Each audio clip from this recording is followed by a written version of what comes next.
हूँ आपके साथ मनीषा। हमने आपको ऐसे कई प्रॉपर्टी के मामले दिखाए हैं जहाँ खून के रिश्ते खून के प्यासे हो जाते हैं। प्रॉपर्टी के लिए भाई भाई एक दूसरे की जान लेने पर उतर आते हैं। अब ऐसा ही कुछ मामला जो है वो सीलमपुर से सामने आया है, जहाँ पर एक भाई ने प्रॉपर्टी के लिए अपनी बहन को जान से मारने की कोशिश करी।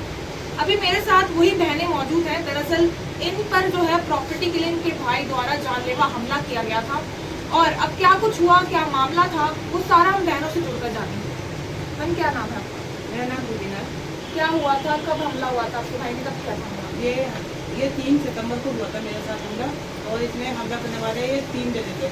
एक मेरी भाभी ने मेन भाभी ने बात किया था मुझसे, भाई ने मेन भाभी, और मेरा भाई जो हम लोहा में रहते हैं अनीस। तो सिर्फ प्रॉपर्टी के लिए सब हुआ है? हाँ, इसी प्रॉपर्टी के। किस चीज़ से हमला किया था? ये उन्होंने अलमारी के पीछे से सरिये निकाले थे। भाभी ने अपने बेटे से कहा था कि आज से छोड़ेंगे नहीं, आज से छोड़ेंगे नहीं। उन्होंने उस वहीं से सरिये निकाल के बात किया था। मतलब पूरा जान से मारने की कोशिश की गई थी आप? हाँ, पूरी जान से मारने की कोशिश की गई थी। जब मैंने हाथ पूरा मेरा मोड़ दिया, पूरा तोड़ दिया, तो वो एकदम आगे निकल के मेरा बहनों ही मर गई, अब निकल गई। तो मेरी छोटी बहन है, ये जब देखा ही है कि मेरा बहनों ही भागा बचन गया है, तो ये ऊपर गई, जाके देखा तो मेरे भाई ने पूरा हाथ मोड़ रखा था बेदर्दी से, और मेरी भाभी सरिये से उसे मेरे सर पे वार करी जा रही थी। लगातार बात कर रही थी? लगातार वार, खून पूरा लटपट हो गया था, पूरा कमरा अंदर खून लटपट, पूरा दलान खून लटपट, बहुत बुरा हाल हो गया था। तो घर पे उस वक्त आप अकेली थी? हाँ, मैं अकेली, मैं छोटी थी। तो कोई बीच बचाव के लिए नहीं आया था? और ये हुआ किस वक्त, कहाँ पर हुआ था? ये उसका 4थी मंजिल पर होता है। आप ये इसी की 4थी मंजिल पर हुआ था? आस पड़ोस में कोई आया था आपको बचाने? नहीं, आस पड़ोस में। आप लोग कितने भाई बहन? हम 7 बहनें, एक भाई है, और जो साथ में एक बहन सबसे बड़ी, वो स्टेप सिस्टर है। वो स्टेप सिस्टर है। तो जब आप भाई और भाभी जब आए थे, तो वो दोनों ही आए थे बस मारने के लिए आपको, या और लोग भी आए थे? नहीं, ऊपर उनका कमरा ऊपर ही था। उन्होंने मुझे ऊपर बुलाया था, खर्चा भी दे रहे थे। वो 1 महीने से उन्होंने हमें परेशान कर रखा था पैसे देने के लिए। किस चीज़ का खर्चा? हमारा खर्चा हम लोगों का देना वो लोग देते हैं आपको? देते नहीं थे। हमें संभाल जिम्मेदारी में रही थी, किराया आता था, हमारे माँ बाप की प्रॉपर्टी किराया आता था, जिम्मेदारी मैं संभालनी थी। उन्होंने सब कुछ छीन दिया था। छीनने के बाद उन्होंने 1-1 रुपये से हमें तरसा दिया था। जब हमने उनसे खर्चा मांगा तो उन्होंने खर्चा देने से भी मना कर दिया। तो वो जो किराया आता था वो आप दोनों में बंटता था? आपको भी मिलता था, भाई को भी मिलता था? नहीं, खर्चा मेरे पास आता था, मैं उसका सारा खर्चा मैं उठा देती। मैं भाई को, उसके बच्चों का, क्योंकि मेरा भाई नशा करता था। अच्छा, नशा वगैरह में था? हाँ, इसमें किया है। तो इसी मारे सारी जिम्मेदारी मम्मी मेरे ऊपर ले गई। वैसे कुछ काम नहीं करता आपका भाई? नहीं, ऑटो चलाता है, जो चलाता है वो तो अपना उसी से ज़्यादा नशा करता है। अच्छा, आधे से ज़्यादा पैसा वो नशे में लगा देता है? और इसी मारे मम्मी जिम्मेदारी मेरे ऊपर ले गई। तो आपके पति की शादी भी हो चुकी है? जी, शादीशुदा है वो? हाँ, मेरी बहन। हाँ, और भाई के बच्चे भी हैं? हाँ, उनके 3 बच्चे। तो उनका खर्चा कैसे करते हैं, या उनको खर्चा वगैरह देते भी हैं, सब नशे में लगा देते हैं? वो खर्चा नहीं उठाता, खर्चा सिर्फ हमारे माँ बाप की जो प्रॉपर्टी किराया आता है उससे चलता है खर्चा। ताकि आप ही पर हमला हुआ था, आपकी छोटी बहन पर? उसने मारने तक किया, उसके बाद हमें समझाया कि तो आपको लगा था कि कभी आप पर ऐसा जानलेवा हमला भी वो कर सकते हैं? मतलब बात इतनी ज़्यादा बिगड़ गई थी? हमें कभी आइडिया भी नहीं था, क्योंकि हम कभी सोच भी नहीं सकते थे, कोई भी नहीं सोच सकते थे। तो इसमें सॉफ्ट तरीके से बोलती थी, सॉफ्ट स्पोकन थी बहुत ज़्यादा, तो हम लोगों को लगता था कि नहीं, ये इस तरीके के हरकत तो कभी नहीं कर पाएंगे। लेकिन हम किसी के मन की मंशा कभी नहीं समझ सकते। अच्छा, सरिया से किसने हमला किया था, भैया ने या भाभी ने? स्टार्टिंग मेरे भाई ने करा, फिर भाभी ने कहा इसमें छोड़ेगा। भाई ने पहले कभी हाथ उठाया था ऐसे? पहले भी मेरा हाथ तोड़ चुका है, ये उन्होंने मेरा सरिया मारा था हाथ में 3 साल पहले। मैंने इसकी कंप्लेंट नहीं करी थी, क्योंकि भाई तो भेद करने डरता। लेकिन इस बार मेरे भाई ने भूमरे के साथ मिलकर, अपनी बीवी के साथ मिलकर, सबके साथ मिलकर जब मुझे वार किया है, तो मैंने तब जाके मैंने अपने सोशल मीडिया पर कानून का, पुलिस का काम किया। तो भाई जो जानलेवा हमला कर रहा है, क्या नशे में जब होता है तभी ये सारी चीज़ें होती हैं? नहीं, बिना नशे के। अगर नशे होश में किया था, जो सरिया से हमला किया था आप पर? हाँ, बिल्कुल होश में था वो। अच्छा, फिर आपने पुलिस में इसको कंप्लेन करी कि जिस तरीके से एक हाफ मर्डर, जानलेवा हमला, सरिया से हमला किया गया था इनका, कि जान भी जा सकती है, तो पुलिस ने इस मामले को लेकर क्या कार्रवाई की? पुलिस ने कार्रवाई उस टाइम पर अच्छी की थी, क्योंकि उस टाइम पर हमारी ऑलरेडी अपनी कंप्लेंट्स जा रही थी। मतलब उस टाइम पुलिस तब कोई काम नहीं कर रही थी, कोई हेल्प हमारी नहीं कर रही थी। जब लेकिन इन लोगों का हमला हो चुका था, उसके बाद पुलिस संज्ञान में आई। जब उन्होंने पुलिस को कॉल की, पुलिस यहाँ पर आई, लेकर गई हॉस्पिटल, वहाँ पे इनकी रिपोर्ट हुई और FIR जब दर्ज की गई, तब तो मेरे भाई और भाभी को उठाया गया। उसके बाद हमको बहुत टाइम बाद पता चला कि वो अब जेल में है। हमें ये भी नहीं पता चला था कि वो क्या रहा है। तो उसके बाद इन लोगों ने हमारे ऊपर जैसे देख लिया, पुलिस ने मुझे बड़ा गुस्सा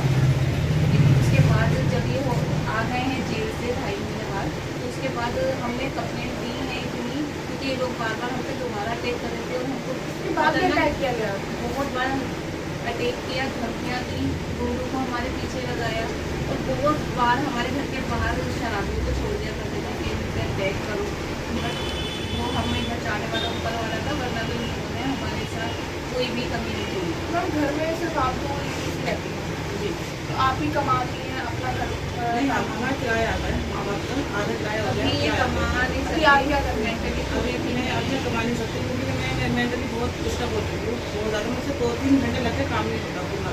मेंटली टॉर्चर कर रहे हैं एक तरीके से, ना आपको काम करने दे रहे हैं ना खुद काम कर रहे हैं। क्योंकि कितने चोट लग चुकी है तो ये काम भी नहीं कर पाती है, ज़्यादा अगर कुछ भी सोचने में सर में दर्द होने लगता है कि ड्राइव भी नहीं कर पाती, स्कूटी भी नहीं चला पाती हैं क्योंकि इनके इतने ज़्यादा चोट लगी थी। तो इन लोगों को फिर भी ये लगातार हमें टॉर्चर कर रहे हैं ताकि ये या चुपचाप ही घर को छोड़ के निकल जाएँ या फिर ये खुद सुसाइड करें। तो ये सिर्फ भाई है प्रॉपर्टी में क्लेम कर रहे हैं, बाकी जो आपकी बहनें हैं वो भी क्लेम कर रहे हैं प्रॉपर्टी। तीनों बहन है उनका तो स्टेप सिस्टर उसने नोटिस भेजा था हमें डेली बंटवाना। सबसे पहले नोटिस उसने शुरुआत करी थी कि नोटिस भेजा तो ये था। 4 लोग हैं जो इन प्रॉपर्टी में क्लेम कर रहे हैं। हाँ 3 बहनें और 1 भाई। हाँ बाकी वो 2 बहनें उनको कोई लेना देना नहीं है इस प्रॉपर्टी में। नहीं प्रॉपर्टी का जो पहले जो हमारे पास नोटिस आया था वो मेरी सबसे बड़ी सिस्टर के पास से ही आया था, जो एक स्टेप सिस्टर है उनके पास से आया था। उसके बाद इन लोगों ने मेरे भाई भाभी इन सब ने इसको षड्यंत्र रचा कि प्रॉपर्टी डिस्ट्रीब्यूट करने की, ये दोनों को तो शादी करी नहीं हम लोगों ने, तो हम करेंगे इन लोगों को मारो साफ करो, इन लोगों को रास्ते से ही हटा दो। इन लोगों को दोनों रास्ते से हटेंगे तो हमारा जो शेयरिंग पार्ट है वो कम हो जाएगा और इन दोनों को नहीं देना पड़ेगा। ये मैं भगा दी इनको तो क्लेम करने वाले बहुत ज़्यादा हैं तो वो शेयरिंग अमाउंट कम करना चाहती थी, इसलिए हम लोगों को वो जाके बाकी सभी की शादी हो रही है, सिर्फ आप दोनों को छोड़कर। नहीं। तो अभी कोर्ट में ये मामला चल रहा है। अब हमने हाल का कोर्ट में डाला है, हाई कोर्ट में ये बंटवारे का। और अभी 3 साल जो लगी है उसका भी संबंध आएगा। और लेकिन हमारे परिवार ने, हमारे खानदान ने बहुत सपोर्ट करा है हमें, जिसकी वजह से हमारी इतनी हिम्मत की मदद से। तो अभी भी जैसे आप कह रहे हैं छूट चुके हैं आपके भैया का, तो अभी भी क्या जानलेवा हमला करने की कोशिश वगैरह करने की? तो कई बार कर चुके हैं कि अगर अपने बच्चों को रहते हैं कि बच्चे कुछ, मेरा भांजा है पे वो नर्सरी स्नेहियों के साथ रहता है, कितने साल का है? वो 18 साल का हो गया है और वो स्नेहियों के साथ रहता है, वो छीना छपी करता है, वो मोबाइल तेज करता है, लोगों के छीनता है, स्नेचिंग करता है, बहुत सारे ऐसे काम जो इलीगल है वो सारे काम वो इन्वॉल्व रह जाता है। तो उस लड़के को हमारे घर पर भेज रहे हैं और हम लोगों को डराने की कोशिश कर रही है, हमारे घर के बाहर बैठे रहते हैं। तो कई बार ये होता है कि हम दोनों अकेले रहते हैं तो डर भी जाते हैं, लेकिन हिम्मत करनी पड़ती है क्योंकि हमें ढूंढना है अभी फिलहाल इस घर में। जब सरिया से हमला किया जाता है उसके बाद इलाज हुआ आपका, रिकवर होने में कितना टाइम लगता है? ये अभी कोई प्रॉपर रिकवर भी नहीं कर पाए हैं क्योंकि अभी इनको टाइम लगेगा, क्योंकि अब ठीक से सोच भी नहीं पा रही है, ठीक से काम नहीं कर पा रही है। अभी ये जब से हमारा तब से घर में वैसे करना थोड़ा मोड़ भी है, स्कूटी भी नहीं चला पा रही है। कितना समय हो गया जो जानलेवा हमला हुआ था आपको? ये 3 सितंबर 2024 को डाले थे और अभी तक इतना टाइम हो गया रिकवर नहीं हो पा रहा मेरा। मतलब कुछ याददाश्त की भी दिक्कतें हो गई हैं? हाँ स्टार्टिंग में याददाश्त का वो मैं पहचान नहीं पा रही थी अपने को। ये आप लोगों को भी नहीं पहचान पा रहे? शुरुआत में नहीं पहचान पा रहे थे, लेकिन उसके बाद धीरे धीरे डॉक्टर ने इसका इलाज किया, उसके बाद ही मेरी चीज़ें ठीक हुई। तो जब फर्स्ट टाइम ऑर्डर आया था उनकी तरफ से तो क्या करा था आपने? आप चाहते थे कि बच जाए प्रॉपर्टी बना जाए, तो आप लोग मान गए थे प्रॉपर्टी बांटने के लिए? यस, हम तो चाहते हैं कि प्रॉपर्टी हमसे कुछ हो जाए क्योंकि हम नहीं चाहते कि हमारे पास दोबारा कभी जानलेवा हमला हो, जैसे हमारे साथ कोई वारदात अनहोनी घटना कोई भी अंजाम नहीं। जब आप लोगों की रास्ते थे तो फिर वो क्यों आप लोगों को परेशान कर रही है? या फिर बिल्कुल ही आप लोगों को साइड करना चाहते थे ताकि शेयरिंग कम हो जाए, यही चीज़ थी क्या? यही थी वो शेयरिंग पार्टिसिपेट करने के लिए, अपना शेयर बढ़ाने के लिए हम लोगों को रास्ते से हटाना चाहते हैं। ये या तो कुछ ऐसा काम करें कि नाम करके हमें निकाल दें, या तो कोई ऐसा इल्ज़ाम लगा दें कि ऐसे निकल जाए, या फिर खुद ही निकल जाए। मतलब सिर्फ रास्ते से हटाने वाली चीज़ें हो रही हैं। मैं रास्ता नहीं करती। तो आपके भाई की ये सारी मर्जी से है या उनको यूज़ किया जा रहा है? वो उसी की मर्जी है क्योंकि वो नहीं सकती बात। खुद ही इन्वॉल्व है, वो अपने साले और अपने सालों फिरोज नाम है उसके सामने का, और एक भाई का नाम आदिल है और उसकी वाइफ है नाम, ये सारे इन्वॉल्व हैं और मेरा भाई पूरा पूरा उनका है। तो आपके माता पिता मतलब पहले से किसी के नाम पे नहीं करके गए थे, ना बंटवारा करके गए थे, उसी वजह से इतनी ज़्यादा दिक्कतें हो रही हैं? वो किसी के नाम नहीं करके गए और ना ही वो किसी की भी प्रॉपर्टी को किसी के हवाले कर उनकी अचानक ही डेथ हुई थी, उनकी अचानक ही डेथ हुई थी। दोनों किसी एक्सीडेंट में? नहीं अचानक ही मेरे डेथ हुई। भाई ने मेरी मदर को बहुत ज़्यादा मारा था, उनके नींव पड़ गए थे शरीर पे, पूरे शरीर पे उनके नींव पड़ गए थे। किस कारण? वो वो शराब पी के लड़ते ही रहता था। कब से मतलब कब से नशे में इन चीज़ों में माँ पर भी हाथ उठा रहे, बहन पर भी हाथ उठा रहे? शुरू से ही जब से हमें उसको पता था सब लोग को ऐसी हालात देखना है, घर में लड़ाई झगड़े ही देखते थे। वो आए दिन लड़ता था, अपने ससुराल वालों को मिलना था, अपनी वाइफ के कहने आती। उसकी वाइफ ने एक बार उसने ये भी बोला था कि 6 महीने रुक जाओ, मैं तो गई, ऐसे उसने धमकी दी थी मारने की मारी धमकी थी। और 6 महीने बाद मेरी ये मदर केस फाइल हुई, क्योंकि उसने क्या किया क्या नहीं वो मैं नहीं मालूम जानती, लेकिन मेरे 6 महीने बाद मदर केस हुई। और मेरे भाई ने अपने दूसरे के मारा था कि वो दोबारा कुछ नहीं मतलब मारा। बेटे का रवैया परिवार को लेकर हमेशा से खराब ही रहा है। ऐसे खराब हो रहा है, सिर्फ अपने ससुराल वालों के साथ, अपनी सालियों के साथ वो घूमता है, अच्छे से घूमता है उनके साथ, अपने सालों के साथ खाना भी खाता है, उनके साथ घूमकर भी ये उनके लिए कपड़े भी लाते हैं, उनके लिए सब कुछ करता है जो एक बहनों के लिए करना चाहिए या अपने परिवार के लिए करना चाहिए। वो हमारी फैमिली को कभी अपना तो सगी बहनों के लिए कभी कुछ नहीं करा। सगी बहनों को कभी अपनी बहन के लिए अभी मैम कोई हाल ही में कोई धमकी वगैरह या मारने की कोशिश की गई है? अभी कल की बात है, मेरा जो भतीजा है वो आया था और ऊपर जाके मैंने उसकी वीडियो भी बनाई है। भतीजा? हाँ भतीजा, उन्होंने और वो तेज जो नाम लड़का है, हसीना नाम का लड़का, वो भी था। इन्होंने वो आता है लड़कों को लेकर ऊपर, मतलब बिना परमिशन के ऊपर बिना परमिशन को ऊपर लेकर आता है और वो खुला धमकी दे के जाए जब मैं बताऊँगा बताऊँगा। तो क्या उम्र है उसकी? उसकी 14 साल। 14 साल का लड़का धमकियाँ दे रहा है? हाँ। और 14 साल का लड़का धमकियाँ दे रहा है? मतलब इसका असर बच्चों में भी देखने को मिल रहा है। बच्चे बहुत ज़्यादा हमारे अगेंस्ट खड़े हैं, ताकि वो फ्यूचर में वो भी किसी न किसी घटना को अंजाम दें हमारे खिलाफ दें। तुम क्या चाहती हैं? तो मैं इतना चाहती हूँ कि ये लोग हमें ना परेशान करें और हमें इसका इलाज दें। ये हमारे इस तरीके के इश्यूज़ हैं, जो इस तरीके के लोग हैं और भी लड़कियों को ऐसे डिस्टर्ब करते हैं, तो उनके लिए कोई ना कोई स्टेप होना चाहिए, कानून सख्त होने चाहिए, ऐसे बिल्कुल भी छूट नहीं मिलनी चाहिए कि जहाँ पर ये वहाँ पर जाके कोई भी आके कभी जरूरत पड़े उनको डर, कोई भी इंसान हमेशा डर के सामने नहीं रहता। मतलब सुरक्षा चाहते हैं। हाँ, एक अच्छा कानून, सख्त कानून और एक सुरक्षा, महिला को ये चीज़ मिलना तो होनी ही चाहिए। तो देख सकते हैं प्रॉपर्टी का मामला किस कदर जो है घातक साबित हो रहा है। अभी यहाँ पर आपने देखा कि कैसे भाई ने अपनी ही बहन पर प्रॉपर्टी के लिए जो सरिया पे हमला करा। बहन का ये कहना है कि सरिया से हमला होने के बाद एक तरीके से उनकी याददाश्त भी चली गई, तो रिकवर होने में काफ़ी ज़्यादा समय लग गया था। हालांकि दोनों भाई भैया और भाभी हैं, उन लोगों को जेल के सलाखों के पीछे भी रखा गया, लेकिन उसके बाद भी जो है उनकी हरकतें बिल्कुल भी कम नहीं हुई। उन्होंने उसके बाद भी जो है इनको धमकियाँ देना शुरू किया, इन पर जानलेवा हमला करना अक्सर जारी रखा। अभी भी जो है डर के माहौल में रह रही हैं। अकेली दोनों बहनें यहीं पर रहती हैं, कमाती हैं, कपड़ा खाती हैं, लेकिन इनको ये काम नहीं करने दिया जा रहा है, क्योंकि अक्सर जो है इनको जानलेवा धमकियाँ दी जाती है कि प्रॉपर्टी हमारे नाम कर दो, वरना उनके साथ बिल्कुल सही नहीं होगा। हालांकि कोर्ट में जो है मामला चल रहा है, ये लोग जो है बंटवारे के लिए बिल्कुल तैयार है, लेकिन जो भाई है और उनकी बहनें हैं वो इनको अक्सर जो है मेंटल टॉर्चर करती रहती हैं। ये जो है बस यहाँ पर सुरक्षित रहना चाहती हैं और ये चाहती है कि ये जो है प्रॉपर्टी जो है बंटवारा करने के लिए बिल्कुल तैयार है, बस इनको चैन से जीने दिया जाए। अब इस वीडियो पर आपका क्या कहना है कमेंट करके जरूर बताएं और देखते रहिए। क्या आप अपने आप को सुरक्षित महसूस कर रहे हैं? जेल से निकलने के बाद उन्होंने खुद मेरे एक जानकार से कहा मेरे भाई से कि उसके पास टाइम है सिर्फ 10 दिन का, और 10 दिन के अंदर उसने अपने आप को अगर हमें हमारे हाथ में दे दिया तो ठीक है, चुपचाप चलेंगे तो ठीक है, वरना तो वो हटक करेंगे, जो बस तू बीच में से हट जाना, तुम सारे के सारे हम अपना देंगे। बंटवारे से मतलब नहीं है, वो चाहती है पूरी प्रॉपर्टी ही उनको दे दी जाए। हाँ, बीच में से हम दोनों बहना हमेशा के लिए यहाँ से चले जाए या हट जाए या फालतू कर जाए, कोई ना फर्क नहीं पड़ता। मतलब पूरी कोशिश है कि आप दोनों प्रॉपर्टी छोड़कर चले जाए। बाकी ये जेल जाने से पहले कुछ ऐसा किया हो जिससे आप हमेशा परेशान रहेंगे? जेल जाने से पहले ये लोग जो हमारे साथ जब उन्होंने हमारी पूरी प्रॉपर्टी को पूरा किराया दिया था, हमारे खाने पीने की चीज़ें की खाने पीने की उसके बाद इन लोगों ने हम लोगों के साथ हमारे जो भी सामान था वो सब छीन लिया, जो सोने सोना था हमारी मम्मी ने जो हमारे लिए बनवाया था मतलब वो ऑलरेडी वहाँ भी अपने नाम करवा चुकी है। अपने नाम कैसे करवा दो? वो आपकी चीज़ वो जिसके अकाउंट में थी वो बहुत प्यार से हमारे साथ रहती थी और प्यार नहीं कि नहीं मेरे नाम करो, मेरे अकाउंट में ट्रांसफर करो, मेरे वो करवा ली। मतलब आपके भाई बहनों से रिश्ते पहले कैसे थे या अभी बिगड़े हाल ही में? बहनें शुरू से ही प्रॉपर्टी के लिए ही थी। भाई जो था भाई भाभी अपने चक्कर में थे, भाई भाभी चाहते थे कि सारी ही प्रॉपर्टी होते हैं और बहनें चाहती थी कि सबका बंटवारा हो, तो हम लोग तो पिस रहे थे, सबके लड़ाई में हम पिस रहे थे। हम लोगों को सिर्फ एक मोहरा बना रखा था इन सब लोगों ने कि ये जड़ है को हटाओ पहले, तब हमारा मकसद कामयाब हो। अपने मकसद मतलब पूरी भाभी की साजिश में बराबर है। पूरी भाभी के साथ मतलब मीठी गोली थी पहले इतनी पहले भी, गोली थी पहले, उसके बाद ये तो आपको यकीन नहीं हो रहा कि ये सब भाभी ने किया, क्योंकि पहले रिश्ते बहुत अच्छे थे आपके उनके साथ।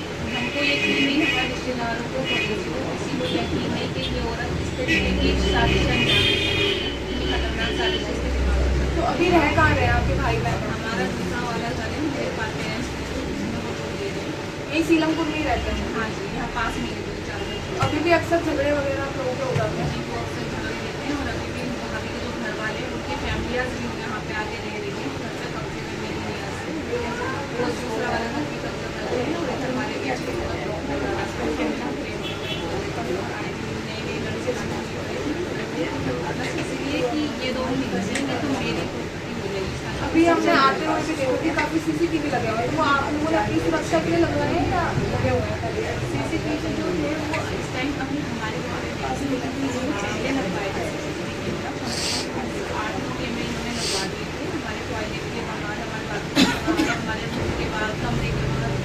तो जहाँ पे अगर हम जरा सा भी हिलेंगे भी ना तो भी उनको मतलब इन्फॉर्मेशन जाएगी। और उसके जो सारे प्राइवेसी ब्रीच होने वाली चीज हो गई, आपकी प्राइवेसी ही नहीं है। प्राइवेसी नहीं तो इसके लिए कंप्लेन नहीं करेगी? आपने विरोध नहीं किया था कि बिल्कुल घर के बाहर कोई सीसीटीवी वगैरह लगाए जा रहे हैं? हमने कंप्लेंट की थी और उसका एक चीज मेरे बहनोई के मोबाइल में भी था, जो कि वो सारी चीज़ें देखता रहता था कि हम लोग बाथरूम कब जा रहे हैं, कब निकल रहे हैं, कब कहाँ आ रहे हैं, कब जा रहे हैं, कौन हमसे मिलने आ रहा है। अगर कोई हमसे मिलने भी आता था घर में बैठता था तो वो कैमरे में चेक कर लिया करते थे और चेक करने के बाद और वो गली के कोने पर खड़े हो जाते थे। तो जब लगवाए जा रहे थे तो आपने विरोध नहीं किया था कि कैमरे क्यों लगाए जा रहे नहीं, हम लोगों को इतना परेशान कर दिया था, इतना मारपीट कर रहे थे, हम लोग बहुत डरे हुए थे। हैं? आपकी बोले हमारे पास कोई सपोर्ट ही नहीं था, कुछ काम नहीं कर रही है, कोई सुनवाई नहीं हो रही है।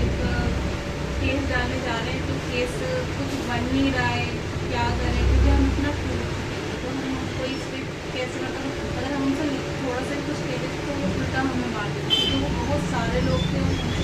तो पुलिस घरेलू मामला समझ के उस पर ज़्यादा कार्रवाई ज़्यादा नहीं करती? इंटरफेयर नहीं कर देती, क्योंकि पुलिस के पास भी उतना ज़्यादा एक्सेस नहीं है कि वो सारे मैटर सॉल्व करें।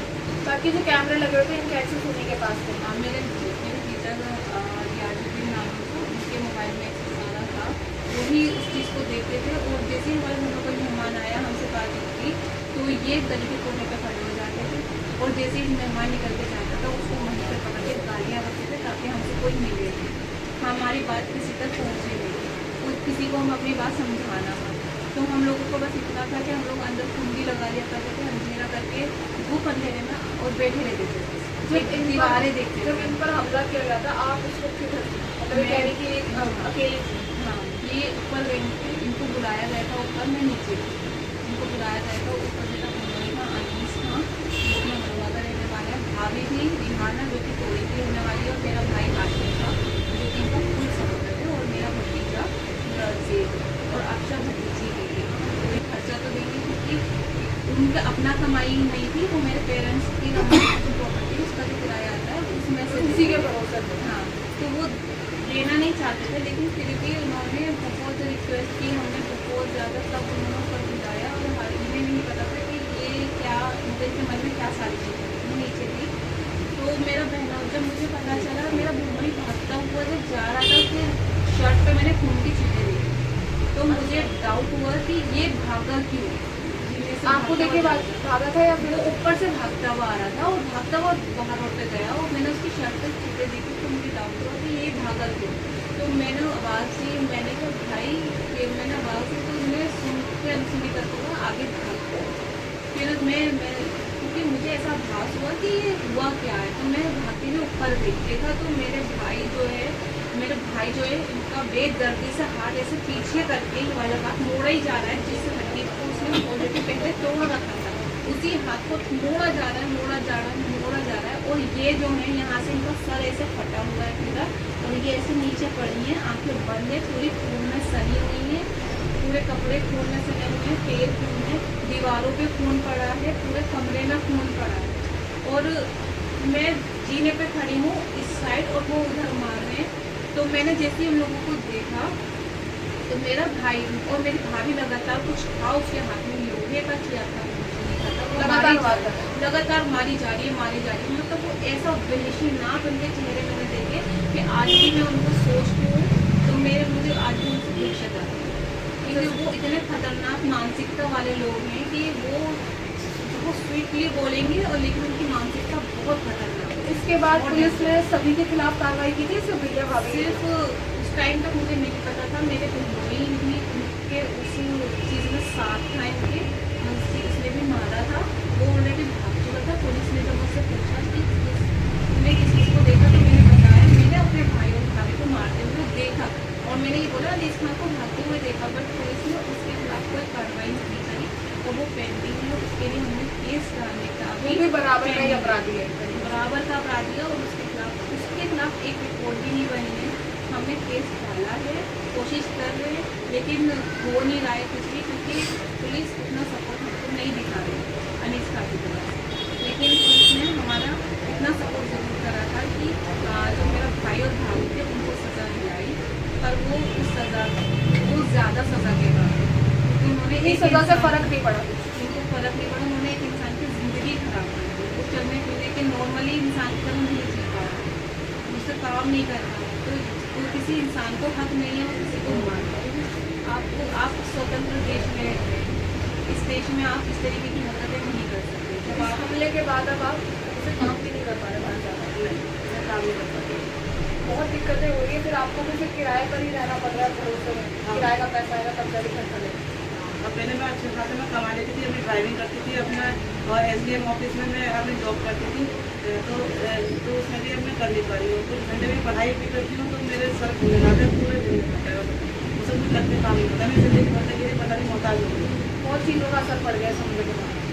जो हमारी ज़िंदगी थी वो पूरी अस्त व्यस्त हो गई है, कुछ नहीं क्या चल रहा है क्या नहीं, और आने वाले वक्त में हमें पूरे तरीके से खतरनाई है, वो किसी भी तरीके से हमें मार सकते हैं या मरवा सकते हैं, कुछ भी कर सकते हैं, कोई भी अनहोनी घटना को या अंजाम दे सकते हैं। इस चीज़ का पूरा मैं नीचे कानून में देखकर आ चुकी हूँ, थाने पुलिस कचहरी कोर्ट सब जगह मैंने लिख के दिया है, बट इस चीज़ से हमको कोई फर्क नहीं पड़ता, फिर भी किसी भी अनहोनी घटना